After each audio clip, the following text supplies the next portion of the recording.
Yes. Cut my music. Smackdown 9/12/25 review. So let's get this out the way right now. Smackdown was atrocious. And what's the definition of atrocious? A very poor quality, extremely bad, or unpleasant. That is what this is. The very definition of atrocious. This is what this show was. Remember, Smackdown just had its lowest ratings in history last week. So what does Paul Levesque McMahon do this week to improve the show? It's obviously not being in the writer's room grinding out a redemption show. He's announcing WrestleMania 43 will be held in Saudi Arabia just hours before the show starts. He tells the WWE Universe, you're going to have a WrestleMania in Saudi Arabia. Not Canada, not the UK, but Saudi Arabia, where the women have to wear their colorful Power Rangers outfits, and the shit starts at 1 p.m.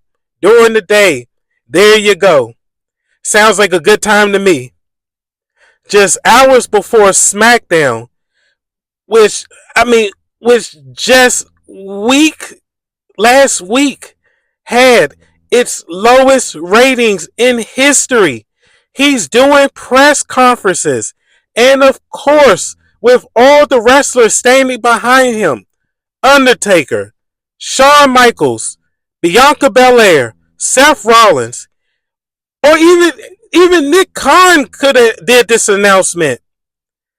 And he should be in the war room planning a better show, and because he's the head of content. But of course, he has to let you know he's leading this stuff, and he has to be at the forefront. This is out of control. Look at the wrestlers standing behind him. They look like they're at a funeral and rather be anywhere else but here. I mean, look at it. This looks straight up depressing. They don't want to be there. Earlier in the week, he was on the Pat McAfee show, and how he has time to do this when regular guests on this show call in from their phones or do video calls because they're busy is beyond me. This guy has time to do all of this stuff. I do not understand. He has time to do voiceovers, late night talk shows, morning shows, podcasts, you name it. Paul Levesque McMahon is there. I do not understand this. And this is why this product is trash. He's not spending time in the room like Vince was coming up with a decent show. I'm not talking about the last 5 to 6 years of Vince's reign. I'm not talking about that. I'm talking about earlier events. But he is not spending time in the room. He should be locked in his office minutes before the show starts, ready to hit the gorilla position to put on an awesome show. And did he do that? Of course he didn't. Let's get into it. We kicked this trash off with Brock Lesnar, who's supposed to be in a storyline with John Cena, but the only problem is there is no damn storyline. It makes no sense. Brock at this point does whatever he wants to do, because 2 years ago, he comes out and attacks Cody, and for 4 months, they feuded, and we never found out why. Michael Cole several times said, we still have to find out why Brock attacked Cody. We never found out. They had their final match at SummerSlam, and after Cody beats him, he shakes Cody's hand. Why? Who the hell knows? It makes no sense. And if you have a problem with this, you need to go away because you're not a real fan, according to Paul Levesque McMahon. Brock comes out, okay, at this year's SummerSlam, F5's John Cena, Same thing he did in 2012. Music hits, comes out, F5 Cena, and screws off. We don't know where, but he's gone. 13 years later, we get the exact same nonsensical crap, but this time he disappears for a month. This stuff is nonsense. It makes no sense. So instead of Brock being in the ring, okay, with John Cena, he's in the ring with Ron Cena. And how do we know it's Ron Cena? Well, it came straight out of R-Truth's mouth. Ron Killings, he doesn't even know who he is anymore. It just came. I wanted to throw up. I said, oh my God, we're back to jokey backstage comedy jobber R-Truth. And this is just a quick side note. How do you fumble the Ron Killings comeback? His comeback got 60 million views in like a day or two. And this is how you book him. They had him come back. He was a third wheel in the CM Punk John Cena feud, okay, which made absolutely no sense. Then they put him in a storyline with Aleister Black and then replaced him and sent him back to catering. All of this just screams Paul Levesque McMahon was pissed that Nick Khan forced him to rehire Truth because everybody knows him in the back as Petty Paul. And this is how he's been known for years, Petty Paul. And he could not wait because he did not want to rehire Truth. And he could not wait to screw him over. So Jokey Truth comes out with the comedy BS talking about him and John Cena have different mamas, but the same dad for a real quick laugh. Then Brock tells him he's missing the tooth. Then F5s him. And what was accomplished with this? Absolutely nothing. But the real comedy didn't come from Truth. It came from heel Brock Lesnar, believe it or not. Brock rips his jeans after he gave Truth a F5 and showed his blue undies. So instead of Lesnar staying serious, being a heel, keeping the heat that he just got with F5 and Truth, and keeping the heat for his match with Cena, he goes into business for himself and he starts laughing his ass off. I said, what the fuck is going on here? He starts looking at the camera and says, I ripped my ass. I ripped my ass. I got blue underwear. I got blue underwear. I was like, what the hell is this? He goes on to start high-fiving fans. He's supposed to be a heel. Can you imagine back in the day, Papa Shango making Ultimate Warrior throw up? Warriors throwing up outside of the ring. And the WWE officials are surrounding Warrior. And the kids are crying in the crowd. And Papa Shango starts dancing and twerking, and high-fiving the fans. Can you imagine if this happened? It makes no sense. And oh, yes, and speaking of twerking, I forgot to mention, Brock was twerking his ass on the ropes, having a good old time. And that's how the show started. I said, oh my God, this is what Triple H is putting out. This is terrible. So the first match of the night is, of course, 50-50, face versus face, split booking.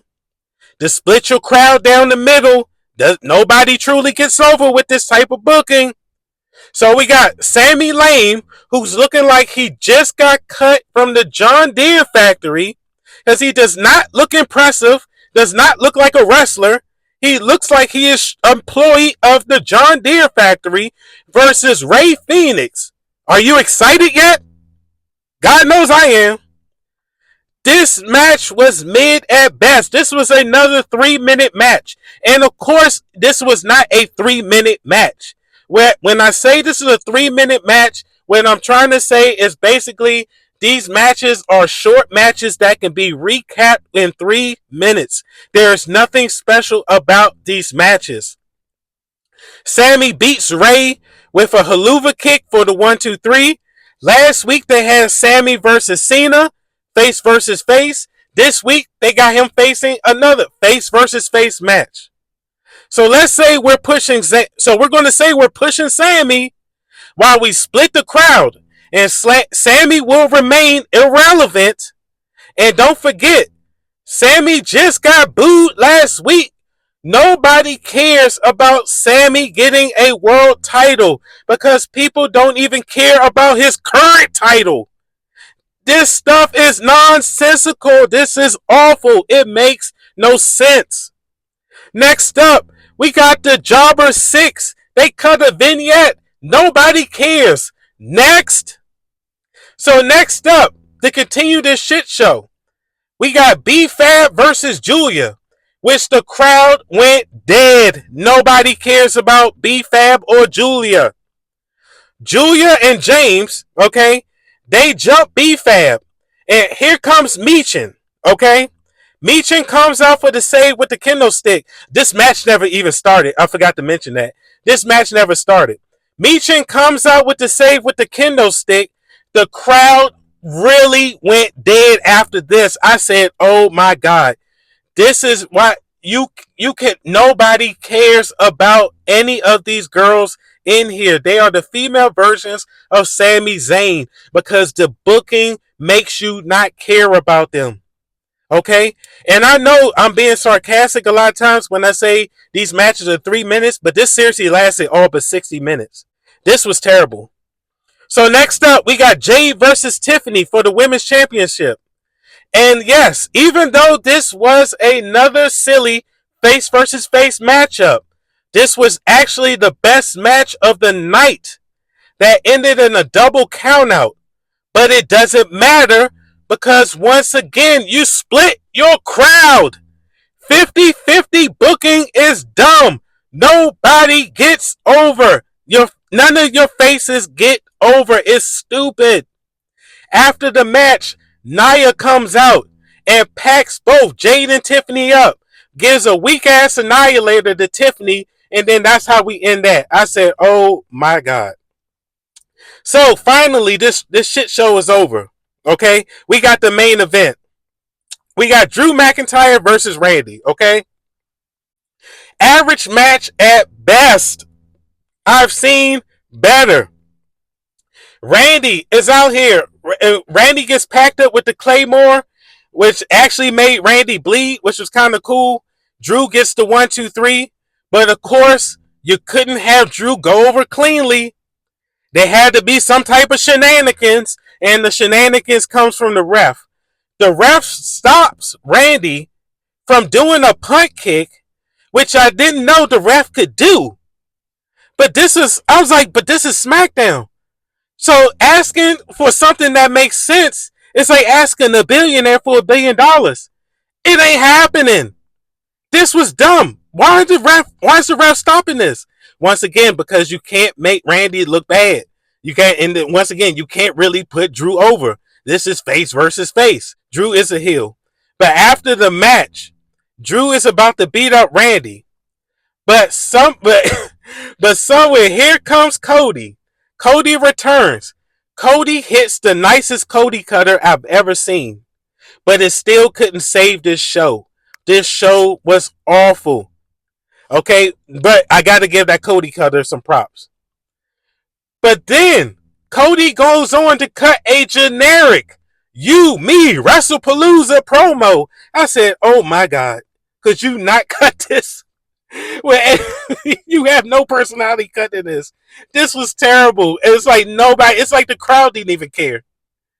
And then he's saying this, and we get a good old Paul Levesque McMahon executive producer grandstanding credit at the end of the end while he's doing this. I said, oh my God, but thank God this show was over. This show was forgettable. This show was so forgettable. The only thing that got over was Brock's blue undies. That's how pathetic this show was. I'm dead serious. I spent too much time even putting this much effort into this video. This was the This was a generic SmackDown at best. And this is how you follow up your lowest rated SmackDown last week in WWE history. You follow it up with this. Paul Levesque McMahon needs to go, and he needs to go immediately.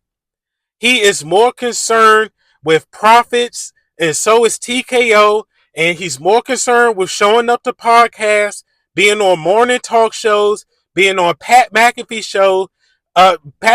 show announcing there's going to be WrestleManias in Saudi Arabia and all this other silly stuff. This is what he's concerned with. He must go, and until he goes, and until TKO goes, we're going to continue to get this a trash product, unfortunately.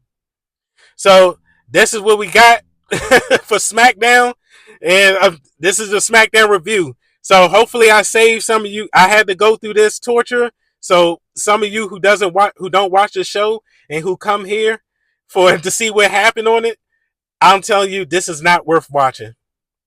So that's my SmackDown review. Please remember, like, comment, share, subscribe, hit that bell notification for upcoming content. Also, please check out our second channel, which is Cut My Music Wrestling Uncut. That's with me, Mark from MD, and Patriot. We got great content on there, and we hope you guys like it. So, hey, appreciate you guys. You guys be safe. Peace. Yes. Cut my music, cut my music.